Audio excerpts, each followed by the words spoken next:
last time when the veterans were bringing up this story. Many of them have got sort of British TV in their rooms, and so when they first started hearing that Rishi Sunak wasn't there, they were pretty disappointed, to say the least. I was actually travelling to this ceremony in Grange with 5 veterans, and they asked me about it. I've lost all faith in him because they're all there for us. And you're getting upset about that? Yeah. You were saying earlier you're concerned with Normandy, and does this upset you? Listen to Bob yesterday. That was outrageous. But, what can you do? It is what it is. And Tom, RAF veteran, what do you think? Well, I think he should have stopped there. It's service early. I think it's very disrespectful, especially when I lost comrades and the veterans who were at the service must feel a bit let down. I mean, it's just not on. But I find that quite a lot with many politicians because they haven't served in the armed forces, so they don't realise the loss that we feel. And therefore, I think what he did was very, very disrespectful. And James, if this wasn't already enough of a nightmare for Downing Street, actually the next thing we went to talk about was they were pointing out to me how Keir Starmer and Nigel Farage were in Normandy and were still here, and so I think if they're listening in Downing Street, they'd be quite concerned about that. And then actually, some of them, Conservatives, quite upset by it. Clearly upset, and understandably so. But Volodymyr Zelensky, of course, who is at war at the moment, managed to attend and stay longer than Rishi Sunak, and indeed in his roundup of his visit to Normandy, Keir Starmer features, and the UK Prime Minister, actually I'm not sure of this, I can't say for certain that he doesn't. And this isn't going to go away, Henry, just to sort of put your political correspondent hat on rather than your Normandy correspondent hat. The apology won't really touch the sides of the sort of upset that your new friends just articulated. No, and I mean the fact that Veterans Minister's come out in the last hour or so saying he can't defend it, Johnny Mercer himself, a military veteran, I think that photograph, James, of Volodymyr Zelensky and Sir Keir Starmer may well prove to be one of the shots of the election. Before you go, I note on the LBC website a rather powerful dispatch that you've put together featuring your own grandfather. Just push people towards that. Oh, thank you, James. Yes, this was my granddad, who retired as a regimental sergeant major, Robert Horton, landed on D-Day. He served in the 120th Light Anti-Aircraft Regiments of the Royal Artillery, and sadly no longer with us. He died in 2019, but he landed on beach, D-Day +1. He actually used to fire Bofors guns, 40mm Bofors guns, which meant later in life he was completely deaf because the sheer noise of those guns obviously damaged his hearing. And I have to say, my granddad used to tell a story frequently about D-Day, and they were very moving. And it's often one of those things, James, where I think 10 years, I wish I'd heard those stories 10 years later. And there goes the phone line. I think we'll get Henry back up at the first opportunity just to get the end of that personal contribution to this international conversation, although you can find out more about Henry's granddad at lbc.co.uk. I'll put a tweet of that as well in case you follow me on Twitter, at Mr. James OP being my handle. But we'll have Henry's back. We just lost you at the end there, Henry. You were talking about how you wish that you'd heard these stories more recently. Yeah, exactly. And so, long story short, James, when I found out that he had written something on it, it was, I sort of knew it was there and I hadn't properly read it, and then I spent a few hours the other day properly reading through it and understanding it. It's now on the LBC website, and it is his first-hand account of the nervousness of being on in England, waiting to go to D-Day, his first thoughts when he saw the coast of France, the beaches of France, and of course all the fallen men there. And it's a wonderful account, James. He talks about everything from the food that they managed to smuggle off some dead Germans being rancid, the bottle was rancid, and there's some really some ponytails in there. And I bought his Legion d'Honneur medal, which is the highest honour in France, to the memorial yesterday, which was a really special moment, and it was overlooking Gold Beach where he landed. And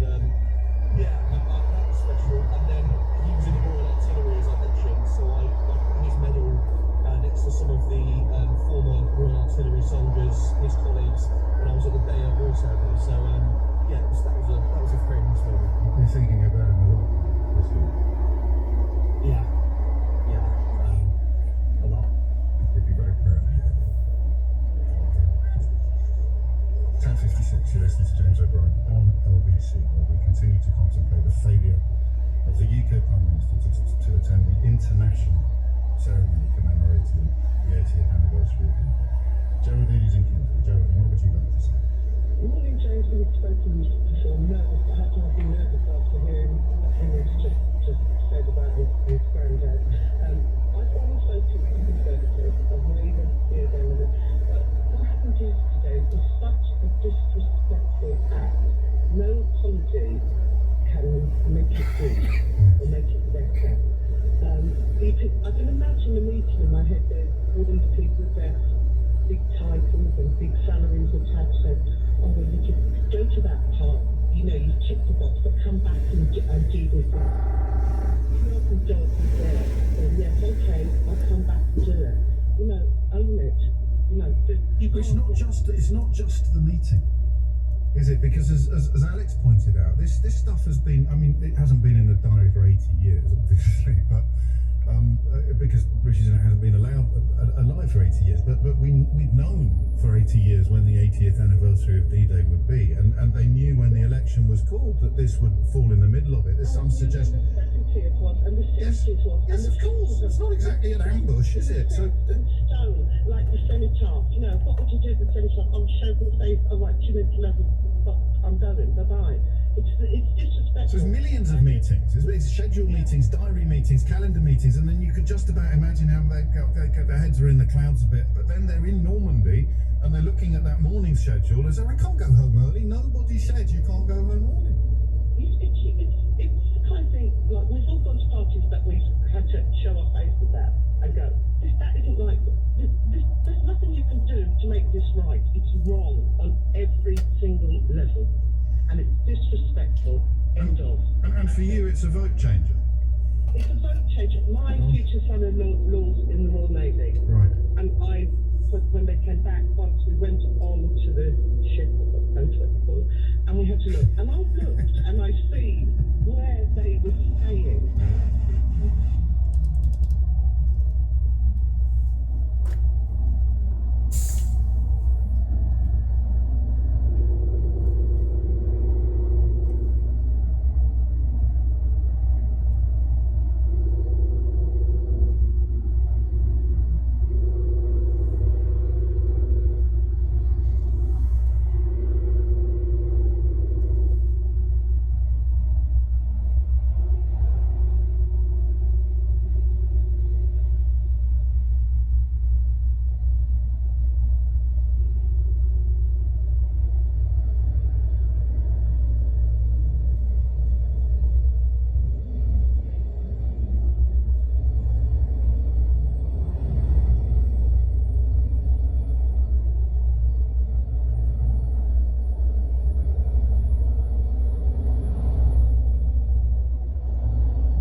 That springs to mind. Thank you, Geraldine. I hope we speak again.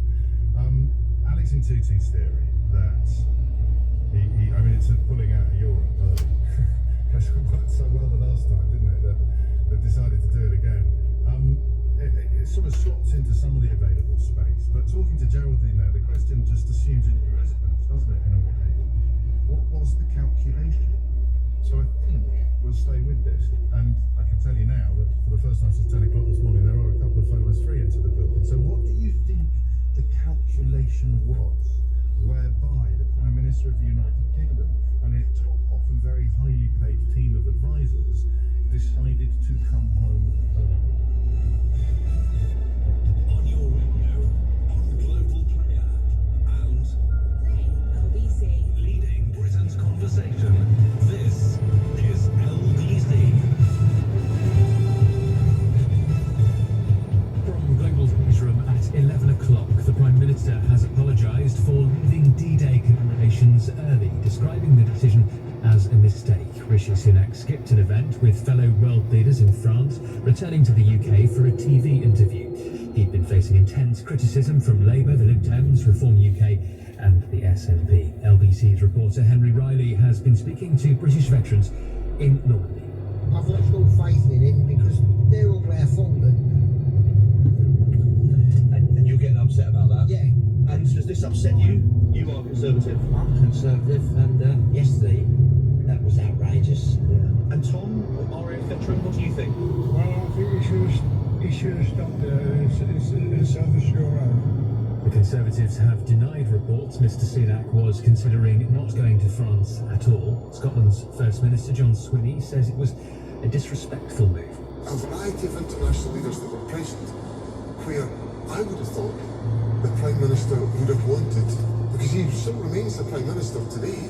That's my point about the fact that I went to the D-Day commemorations as the First Minister of Scotland, not the leader of the Scottish National Party. He's the Prime Minister. Senior Labour figures are meeting to finalise the party's election manifesto. It's expected to include a plan to recognise a Palestinian state as part of the peace process.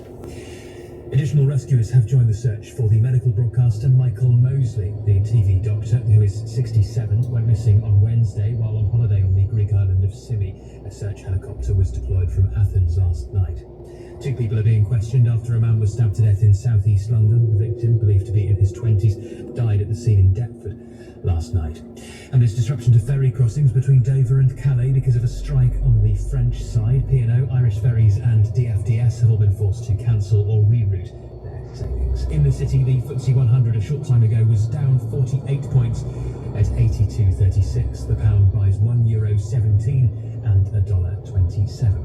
LBC weather, showery and quite cool in northern parts of the UK, largely dry with some sunny spells elsewhere, a high of 20 degrees. From Global's newsroom for LBC, I'm Thomas Watts. Summer's here, and so is EE's Big Summer Sale. Ordinance starting as nominations from the public, and nominations are open right now. They will close just before midnight on Sunday, the 30th of June. Go to bbc.co.uk/food awards, where you can also find our terms and privacy notice. It's absolutely incredible. So grateful for all the voters. It's incredible. It's a proper grown-up award. It's just crazy, and to me it's just an absolute honour. It feels like I'm representing a whole community. It's incredibly flattering to have won this award. It really puts us on the map and trying to spread the word more about what we're doing and ultimately helping repair the damage that humans have done to the planet. Can I just say a really big shout out to all of those who have nominated us, and really thank you for taking the effort there. This was not in the projected life story of Carrie Rimes, I tell you. I'm the one who's totally astonished at it. Welsh Sheep's Milk producer Carrie Rimes from Cosin Conwy, 2023's Best Food Producer. Before her, the Green Farm Collective, Becky Excel and the Isle of Wight. Just some of our hosts on last year's ceremony in Newport. But now to this year, it's tradition that the awards invites a special guest to head up the judging team. For this year, we have a chef and writer who has long championed local produce and has campaigned on many issues related to food production and the environment. He's presented TV shows, and his latest book is all about how to include more plants in our diets. It's Hugh Fernandez. I'm a huge supporter of the awards, have been for years. I just think it is brilliant to recognise amazing work in the food and farming community. It's a really tough time, and it should be recognised, not just recognised but celebrated, because people are not just doing this work, they're doing it with joy, and they're choosing this life very rarely to get rich, but they're choosing it because they love it. And to get into their farms and into their communities and see what they're up to is just really important. I think we all crave food with a great story. I think that goes way back, because for tens of thousands of years, before there was even agriculture, before we were farming, we were all involved in the gathering of food. And it was almost a full-time occupation. We were hunter-gatherers. The only other thing we did apart from gather food was tell stories. What were we going to tell stories about? Food, because that's all we thought about all day. So this idea of food and storytelling going together, that is hardwired. It's almost what it is to be human. And that's what the Food and Farming Awards do so brilliantly. They tell great stories about amazing food. How much of a focus will there be on finding winners who are working with the environment in mind? How much is that at the forefront of you as a head judge? I think that focus on the environment is going to be higher than ever. I mean, the fact that farmers are going through these really unexpected, sometimes quite catastrophic weather cycles, we know that's connected to climate breakdown. Farmers both bear the brunt of climate change, but they also, in the way their choices they make about farming, are at the forefront of climate solutions as well. So I'll definitely be looking out for entrants in this year's awards who are at the leading edge of farming in a climate-friendly way. And that kind of innovation is exactly what we are looking for. There is a category, Best Innovators, where we are looking for people doing exactly that. I love that category, Jake. What it says to me is it's an award for stuff people are doing that we haven't even thought of in this conversation. The surprises coming from the food and farming community is like, wow, well, they come from nowhere and they've got a wow factor. And that's one of the great excitements of the awards. What do you think the awards mean for the people who are working in food, drink and farming? That question makes me smile because I've been to the awards many times. Sometimes you just get, because farmers are farmers, you get kind of slightly deadpan, thanks very much, and off they go. But you see something in their eyes. Other times people are jumping up and down on the stage like it's the Brit Awards. There's no predicting what the actual response is going to be. But I think we all know that those winners and even nominees really do feel pleased to be recognised. It's quite a lonely business sometimes, and to be recognised and celebrated, I mean, who doesn't like winning an award, honestly, Jane? And we also have great categories like Best Takeaway. We have got Best Drinks Producer in the UK that I head up.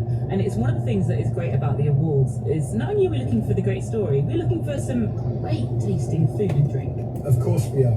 If we haven't got deliciousness at the end of the day, we probably haven't got a winner, however amazingly hard or inevitably they're working. It is about taste at the end of the day. It's great that there's a drinks category. You're of course a great expert at that, and it's nice to see someone so well qualified heading up that category. If it suits you to have me join you maybe for one of those sipping things that's more of a sipping than a tasting, then I'm sure I can make the time. You are welcome, you are welcome. This year's awards are in Scotland. We're going to Glasgow for the awards. Are you a fan of the city? I'm a big fan of Glasgow. I've been there many times. It's the friendliest city in the UK, and it's also a great place for a party, so I know we'll have an amazing time there. Also, I don't know whether it's going to nudge the emphasis towards Scottish producers this year. I mean, they're often very well represented in the awards anyway, but it will be a great place to meet from all corners of the UK in Glasgow, and I know it's going to be a wonderful evening. Well, thank you very much, Ethan Newington-Salt, head judge of this year's BBC Food and Farming. Judging the Best Food Producer category alongside you is the food programme's very own Sheila Grimm.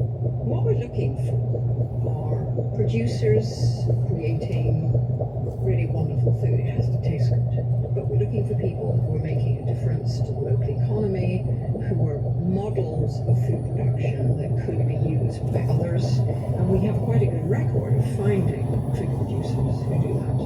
You know, and we keep in mind climate, sustainability, waste, all those things go into the way we're going to be judging.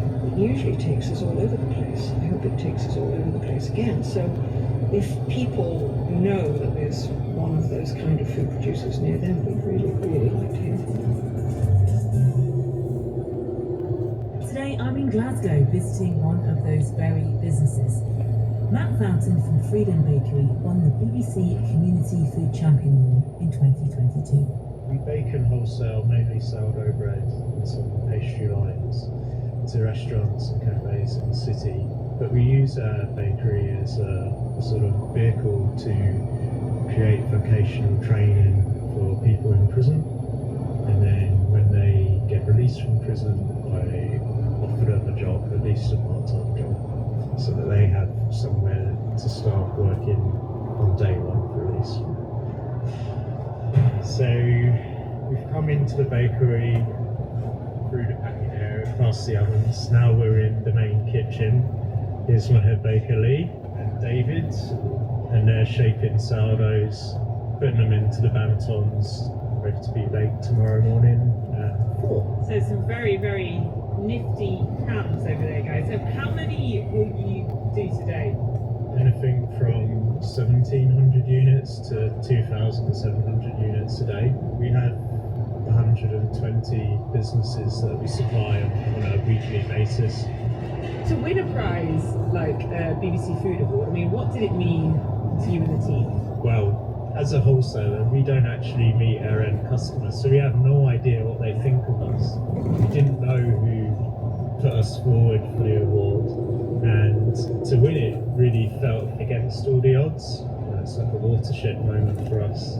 Especially a business like yours, where you're every single day you're kind of going through the grind. It can be tricky, I can imagine, to take a step back and just look at what you've achieved. Absolutely, we never switch off, particularly in the first 5 years. And working with the prison service at that time, it came with a whole myriad of politics, and I don't mean in a negative sense, just the way things work. Trying to match that with trying to just run a business, essentially, because we don't take any money from anyone. Everything we do is through the sales of our bread. So what's next for Freedom Bakery? Well, they're in the process of setting up a charity to support more prisoners into skilled work. We want to have a far more active role in where people take their community placements. I understand that baking isn't for everyone, although it took me some years to realise it's not a particularly sociable job. But I want to see us almost work like a job agency, matching people up, potential employers before they finish prison, and then see them get into jobs. I'd imagine mainly in hospitality. We have that proof of concept in our business to show that people can learn a skill and they can hold down a job, and we have that huge network through our customer base, but also through our suppliers as well. It's a web of potential destinations for people in prison. There's been a lot going on with the war in Ukraine, the cost of living crisis, the energy costs. I mean, how are you finding business this year? I was quite worried because there was a noticeable shift in the market here. Businesses were looking for smaller, higher value products, things like focaccia that they could cut to size to keep their cost control. Of course, we were selling sourdoughs mainly, but then when it came to results, we did grow by 12% last year. When we won the award in 2022, and flour prices have gone up 35%. I haven't raised our prices here for 2 years and 2 months, and yet I do need to pass on some of that cost. But I'm never going to recover fully. I couldn't add 35% onto our cost. That's very quickly. Let's go back to 2022 Talk me through the judging process. What was it like? I got an email from BBC and I ignored it because the year before I'd been longlisted. I'd gone myself down to London with loaves of bread for the judges to sign. I hadn't gone anywhere. So I assumed I'd been longlisted again, and then a few days later I read the email and realised, oh, I've actually been shortlisted. Then that All Rights came up with the crew and they did film it, and I was surprised that he was here for like 4 hours. It was quite nerve-wracking in that sense, but he was a wonderful man, everyone got on with him and he got on with everyone. But I had no sense that we were going to win. And then there was the awards evening, which took place 4 months later. Business which employs prisoners or ex-prisoners from a nearby prison. Matt Fountain is its founder. My stepfather was in and out of jail quite a lot. This had a really profound effect on our family. Annoyingly, for my nerves, our category was announced at the end of the awards ceremony. I was terribly stressful this. I wanted to just get it over with and enjoy the rest of the evening. Three fantastic finalists, I'm sure you'll agree. Any one of them would have been a worthy food champion, but as they said in the film Highlander, there can be only one, and that is why the 2022 Morning Live Community Food Champion is Matt Fountain of Freedom Bakery. And then I was announced, and I was kind of just gobsmacked. I could fumble some sentences together on the stage. I was saying to someone yesterday, I don't think we won, because if we had won, someone surely would have phoned us from the BBC to prepare something to say. And they didn't. And then sort of brought through, photographed with Matt, and then he took me out to where everyone was situated in, and for 2 hours I basically just got cornered from one person up to the next. I never actually got to see my guys until the end. It was exhausting, but I was totally overwhelmed. What would you say to convince people it's really worth nominating people, companies, that they admire this show? I think it's a sign as a customer to show real support. It is world changing. If you do win, even to be nominated, there's nothing like it. You know, I describe it as like the Michelin star for real food. And with a Michelin star, you're applying every year. With this, there's one chance you're going to get it once. It's quite special.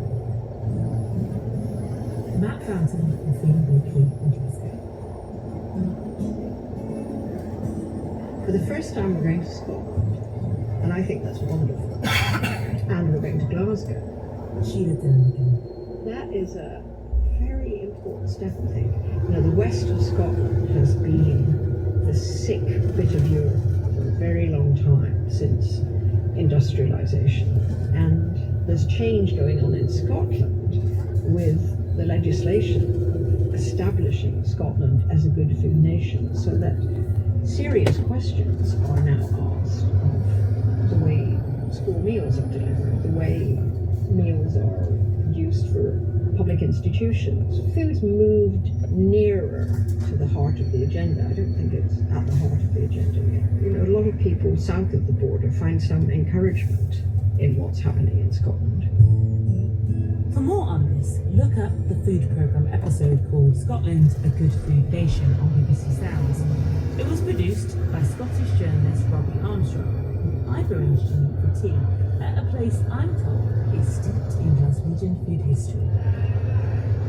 So yeah, we're in the Room Deluxe, which is the most famous grand room in Charles Rennie Mackintosh's Willow Tea Rooms, known as Mackintosh at the Willow. We're not far from the Glasgow School of Art, which, like the tea room today, was designed by Scottish architect Charles Rennie Mackintosh. It was a strikingly modern building when it opened in 1903.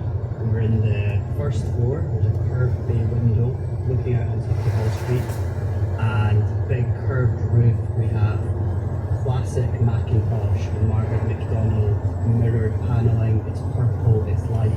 This was the room for women, this was the ladies' room. Upstairs was the billiard room, which was all dark.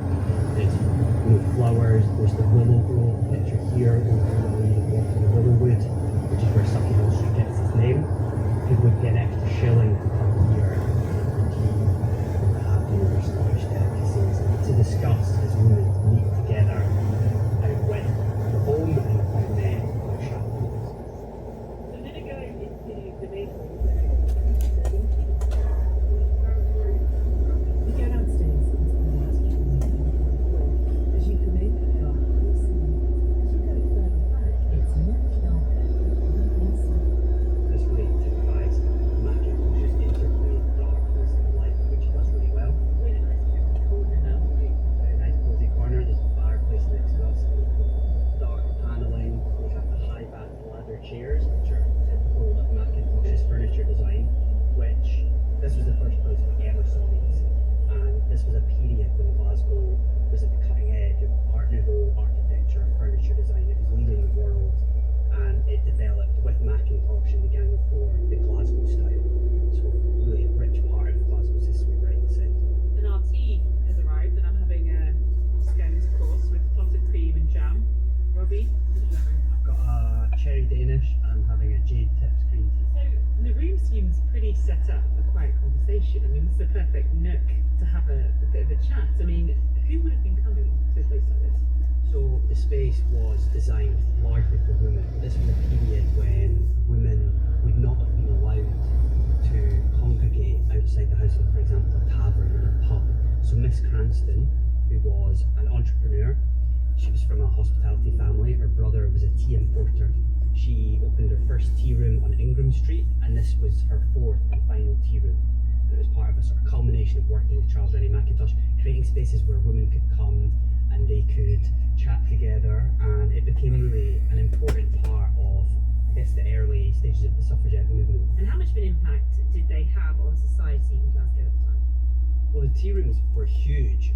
Miss Cranston was a real pioneer, so you had the beginnings of sort of tea spaces, places where tea was served elsewhere in the country in maybe 1864. It was the Aerated Bread Company had like a tea space, but by 1878 Miss Cranston took an idea from her brother and opened the first tea room, and she referred to it as a tea room for the first time in 1878, and this started a sort of movement.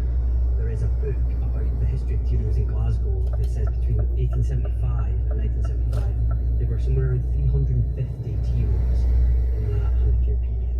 So they were sort of a fundamental part of society. It was a period of temperance as well, so there was a lot of concern about alcohol consumption. Glasgow's population had exploded between 1800 and 1850. It had quadrupled. It would quadruple again between 1850 and 1925. So there's probably sort of a lot of social unrest, a lot of drinking, and this was a safe space. It was clean, women could come. It was a coming together of like the social function and the arts as well. So you have this sort of confluence of Glasgow as this city of industry and empire. You have the artistic movement, the architectural movements of Art Nouveau and the Glasgow style. And Miss Cranston essentially brought all of these things together and was a huge patron of the arts, so Charles Rennie Mackintosh and a number of other artists in Glasgow. So it's safe to say that the tea room was a bright, innovative idea. And that brings me nicely to this year's BBC Food Award. We have a fantastic category looking for innovators. We're looking for people doing innovative things in the food and drink space. It's really a great category. Yeah, I mean, this would have been cutting edge and very innovative in many ways. But also the food, you look at the old menus and it's Lochte salmon, Finn and Haddie, you would have sort of kippers, stuff like that, like very traditional Scottish foods. You could come and eat high tea, you could have like toast, crumpets, whatever. But it would be very grand, and this would be completely, I guess, revolutionary for people back in that period where you could come to such a beautiful space. I mean, imagine the like sort of damp, dank taverns that people were drinking and eating in, and then you came in here and it was all light and luxury and beautiful, delicate food. Yeah. Imagine if we were so stunned by the space now, what it was like then. It would have just been the most modern thing imaginable. Food journalist Robbie Armstrong. Leaving the Mackintosh in the Willow Tea Rooms on Glasgow's Sucky Hall Street with our big BBC Food Awards poster board, I'm heading to BBC Radio Scotland studios to tell their audience about the Food and Farming Awards being in Glasgow. The chat with Robbie has got me thinking about what kinds of nominations we might hear about this year. Will the next Miss Cranston be among them? If you think that's you or someone you know, do have a look at our website. You can even put forward yourself. The address is bbc.co.uk/food awards, where you can also find our terms and privacy notice. Nominations are open now and close just before midnight on Sunday the 30th of June. Here's Sheila with some tips to get your nominations noticed.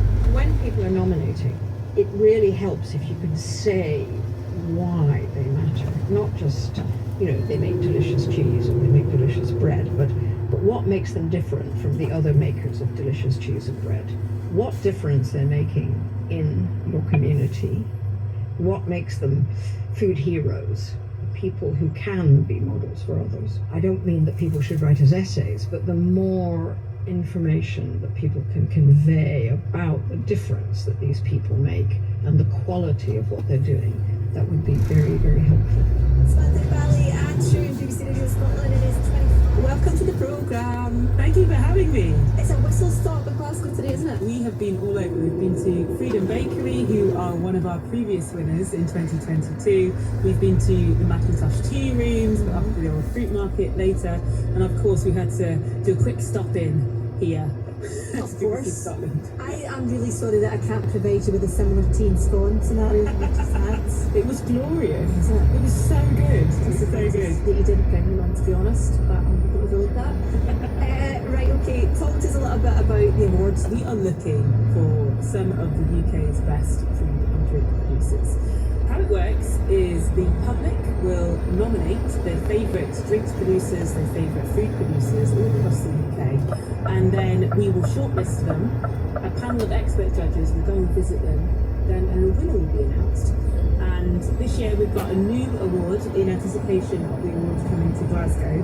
So we have the BBC Scotland Local Food Hero Award, which is being judged by Doggy Bipond from Langwood. Doogie, we know Doogie very well, yes. So I'm teaming up with... Likes his food, by the way. Oh, well good, because he's a judge on the BBC Food.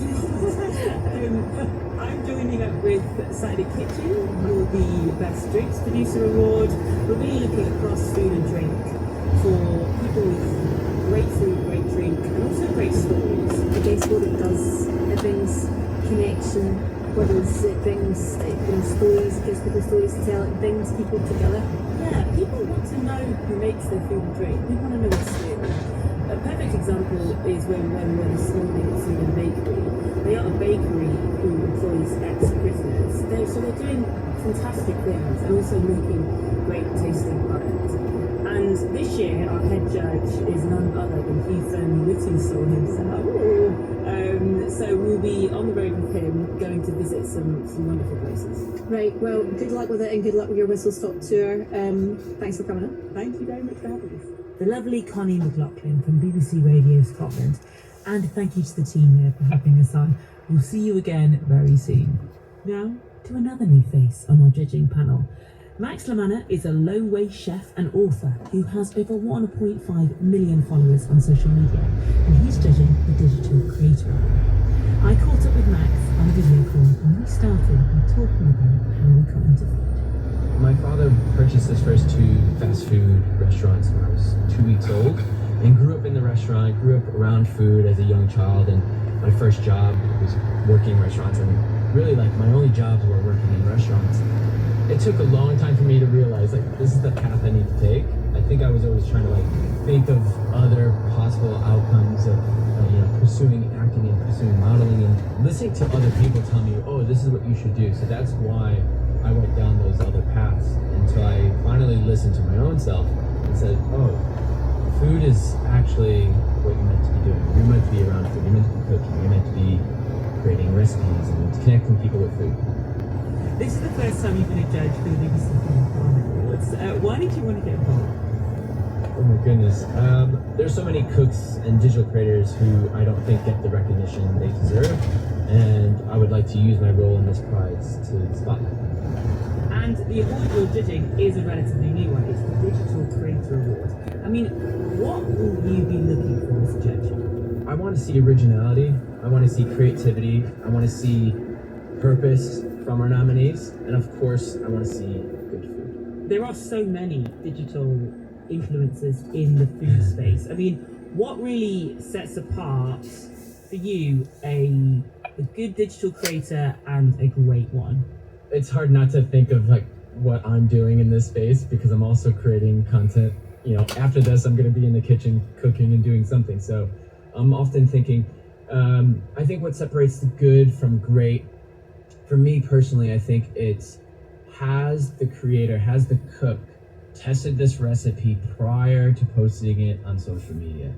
I often see people just whipping up a recipe and throwing it online, and because I've had years in the kitchen, I could see if that's going to work or that's going to come together. And, oh, they said 15 minutes. There's no way that's going to take 15 minutes to make. So don't sell us a lie. And I think in the digital space that we're in, we want to see truth. We want to feel that connection. We want to feel that truth and that authenticity. How much of a difference can social media influences have on society? The way we eat or the way we think about the environment? Do you think they're important? 100%. I think we all have a voice, and I think if you have something that you're passionate about and inspires you and could potentially inspire others, let that truth be heard. Like I started 7 years ago, started telling people to waste less food, and then realized I shouldn't tell people what to do. I should actually show people how to waste less food, and I think that's kind of been the proof to my pudding, was allowing my truth kind of just shine and to not like preach. You know, I think teaching others, I think is the way to go. What are you most looking forward to about Chicken Princess? Oh man, I'll enjoy coming and meeting with the other judges, and of course, you know, eating good food and drinks. But I may look sweet and innocent and nice and smiley and joyful, but I want to be a really tough judge. Like, you got to tick all the boxes. Like, if you're gonna win, you need to tick the box. And I think I grew up, my mom was like the head of the house, and I grew up in between two sisters, and my sisters were tough, my mom was tough, so I'm gonna be tough. So, yeah. Max Lamanna, our Simon Cowell on the judging panel this year.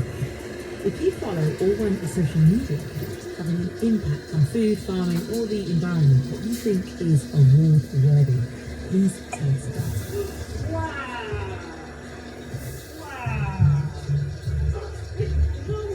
Because you might just end up on stage here at the Old Fruit Market, or next up on my mini tour of Glasgow. I think it's the best year yet, I really do. This is cool. And it really is stunning. I'm stood in Glasgow's Old Fruit Market. With me is Neil Robertson, who runs the events here, and he's going to help us put on the award ceremony here in December. It was originally a fruit market back in the mid-1800s or so, and it was operating as a fruit market until the 1970s that it finally closed, and then it was turned into a gigs venue you see as it is now.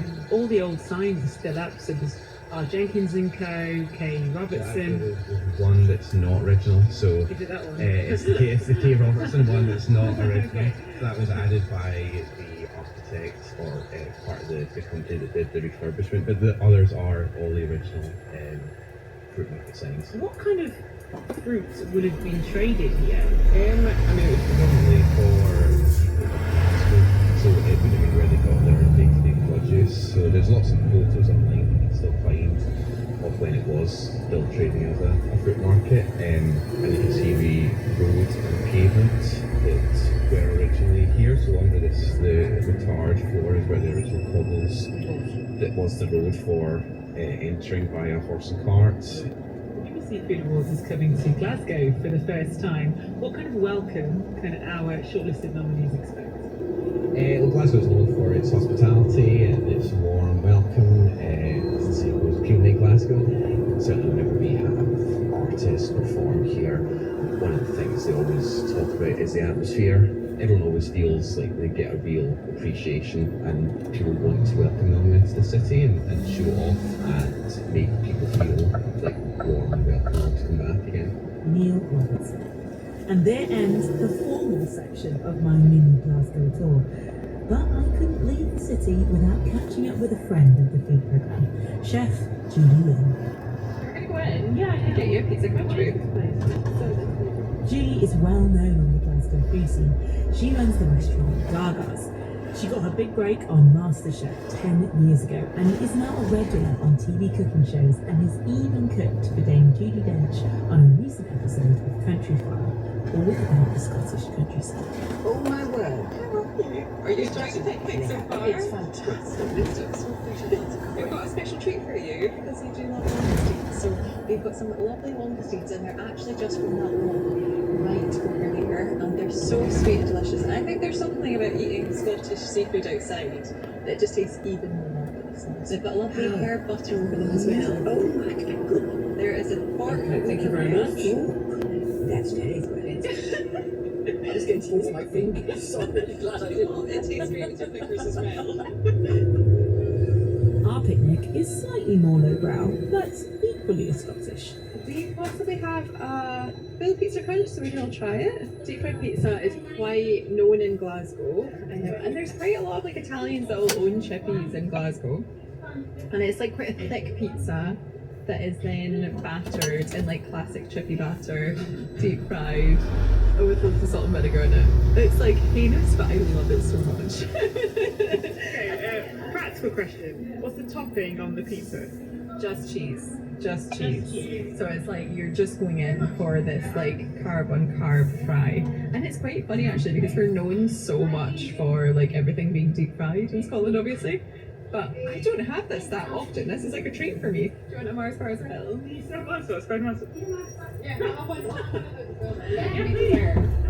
All of my food dreams are coming true! I love it.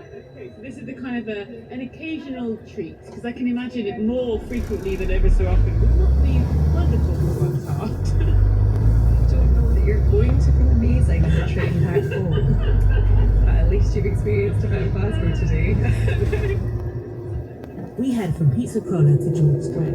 If you thought quite negatively about Glaswegian cuisine, you could probably come up with the deep fried Mars bar.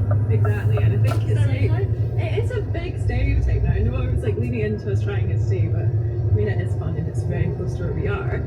But Glasgow is like one of the most multicultural places in Scotland, and actually the food scene really does represent that quite a lot. So we've got like a huge amount of Indian and Pakistani food.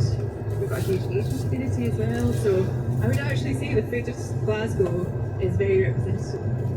This is just a kind of nod to the unhealthy bit when you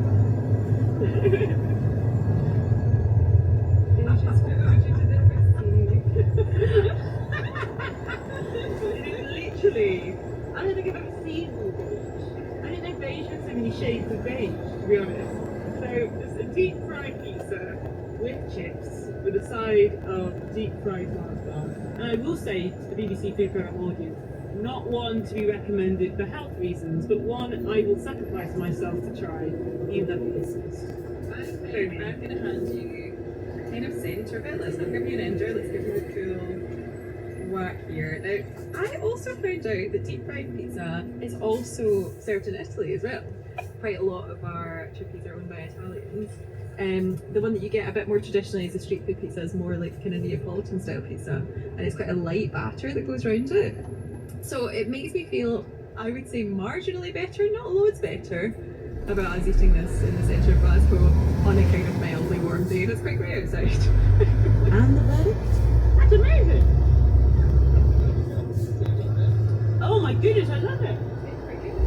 Oh, that's awful food. That's I can feel it on the heart already. Nothing. It's fine on its own, just as it is, perfect. Maybe she's a Glasgow girl. We love it. Is it crunchy? Yeah, it's doughy as well as crunchy, but it kind of has an almost donut texture about it. But the saltiness and the vinegar, it adds a whole dimension. It's actually really good. Yeah, it's tasty, isn't it? How much has Glasgow's food culture shifted since we've been here? I would say that the eating scene has got so much better. Over the past like 10 years, there used to be nice places to go, but not this volume. And I think Glasgow's also attracting quite a lot of young entrepreneurs, just relatively in comparison to the rest of the UK. It's a bit cheaper to open up a business here. So you do have quite a lot of interesting new start-up businesses. Like in the south side of Glasgow, there's a kimchi and poetry library. It's amazing. And then we've also got like loads of Vietnamese places opening up. And in the kind of West End, there's almost like an unofficial Chinatown. We've got like Korean street food, Chinese street food, and it's just very lucky at the moment. At this time in Glasgow, the food is probably at its peak, I would say. We'd love to get lots of Scottish entries into this year's BBC Food and Farming Awards.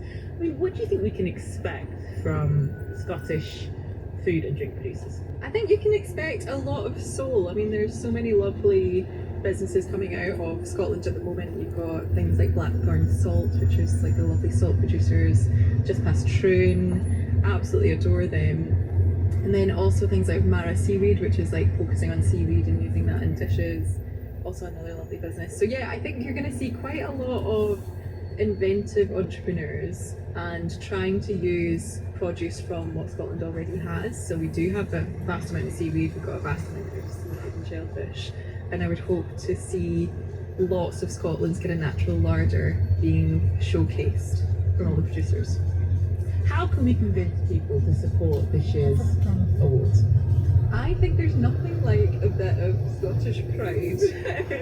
Everyone loves to be from Scotland and everyone loves the place, it's so beautiful. We have again such amazing produce and people in it that I think that's a real part of how you get good food producers. It's all about the landscape and the people behind it, and we've got all of those things in abundance. They're beautiful, great people that are producing really good things. So I think naturally Scotland should and will be right behind the awards to kind of drive all the things that we're proud of. Let's tell everyone what the awards are for this year. Best food producer, Best drinks producer, best street food, takeaway and small eateries award, Food Innovation Award, the Archers in Farming Today, Farming for the Future Award, the Digital Creator Award, Country Vale Young Countryside Champion, the Morning Live Community Food Champion, BBC Scotland Local Food Hero.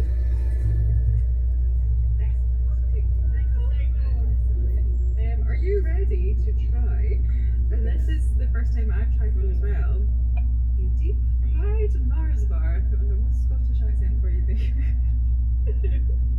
But it is butter Mars bar covered in batter, deep fried. And let's see, let's do the grand cross-section review. Oh, it's very stretchy, isn't it? Thank you, fingers. Thank you for these fingers. I feel like I'm treating this like it's a canopy, one of those delicate canopies at a party. There we go. Okay, now Ready? Not worth the calories. I don't think it's worth it. I think actually this is the first one I've ever had. I've lived in Glasgow for 32 years. It's intense.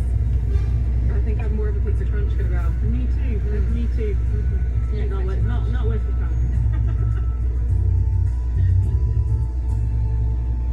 So there you have it, a whistle-stop tour of Glasgow. My thanks to Julie Lynn and all the people that took the time out to meet me. We'll be back very soon for judging, and the awards will be held in December.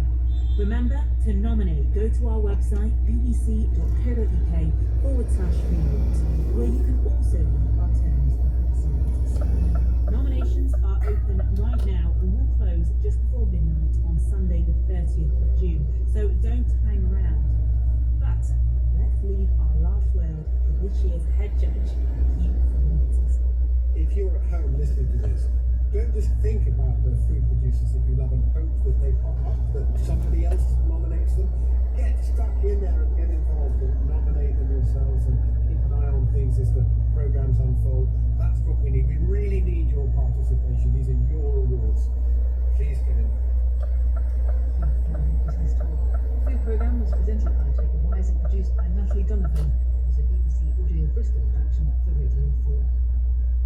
Next Tuesday here on Radio 4, welcome back to the Public Philosopher and a hot topic. We live in a world where artificial intelligence is making it hard to figure out what's real and what's fake. I wonder about whether AI could become the opium of the people. It feels really honest. I'm Michael Sandel, and Radio 4's The Public Philosopher. We'll be debating the challenges that the virtual world poses. And I'll ask whether we should worry about it or embrace it. It's whoever is behind the tool and how they choose to do it, how they choose to use it. That's The Public Philosopher from the Hay Festival on Radio 4 and BBC Sounds. Next Tuesday night at 8. Now, night train to Odessa. The journalist Jen Stout has been travelling across Ukraine since the Russian invasion, uncovering the human cost of war. In this last extract from her book, Jen joins a mission to evacuate a family near the front line. As you might imagine, it's far from straightforward.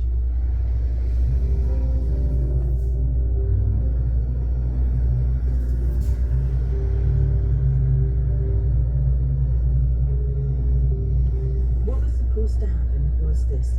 I'd jump in a minibus with volunteers who drove to heavily shelled places and took civilians out to safety.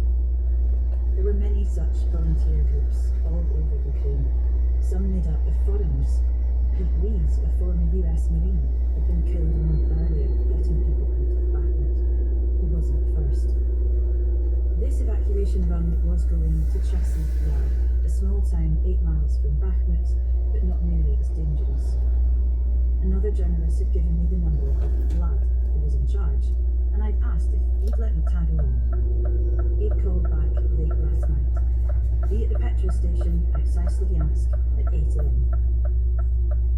I arrived 20 minutes early, but the parking lot was already full of jeeps, people in flak jackets with press across them. I threw on my own vest and helmet and ran up to them. "Are you going on the evacuation run?" I asked. Yes, the harassed and screaming driver said. "It's leaving now." "Oh, can I jump in with you?" He looked nonplussed. "I guess so, yeah." I squeezed in the